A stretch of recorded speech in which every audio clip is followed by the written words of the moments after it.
Praise the lord అందరికీ ఈరోజు దేవుని వాగ్దానం ఎఫెసీ పత్రిక 2వ అధ్యాయం 13వ వచనం నుండి, అయినను మునుపు దూరస్తులైన మీరు ఇప్పుడు క్రీస్తు యేసునందు క్రీస్తు రక్తము వలన సమీపస్తులై ఉన్నారు.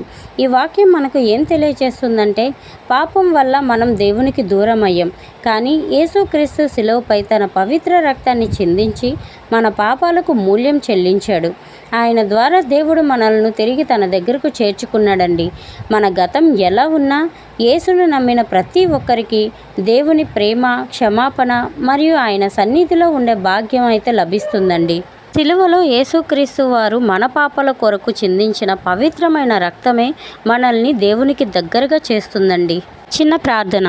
ప్రియమైన పరలోక తండ్రి, మమ్మల్ని నీకు సమీపపరిచిన యేసుక్రీస్తు రక్తానికి కృతజ్ఞతలు. మా జీవితాలను నీ చిత్తానుసారంగా నడిపించుము. ఎల్లప్పుడూ నీ ప్రేమలో, నీ సన్నిధిలో ఉండే కృపను మాకు అనుగ్రహించుము. అలాగే ప్రేయర్ రిక్వెస్ట్ పెట్టిన రోజా మేడం గారిని జ్ఞాపకం చేసుకోండి. వారు చేసే ఉద్యోగాన్ని దీవించండి. పిల్లలకు మంచి పాఠాలని బోధించే జ్ఞానాన్ని ఇచ్చినందుకే నీకు వందనాలు. అలాగే వారి కుటుంబాన్ని అభివృద్ధిపరిచి వారికి కావలసిన ఆరోగ్యాన్ని, శక్తిని, బలాన్ని దయచేయమని ప్రార్థిస్తున్నాం తండ్రి. ఆమెన్. ఇలాంటి వాగ్దానాల కోసం జీసస్ విత్ యు ఛానల్ని సబ్స్క్రైబ్ చేసుకోండి. God bless.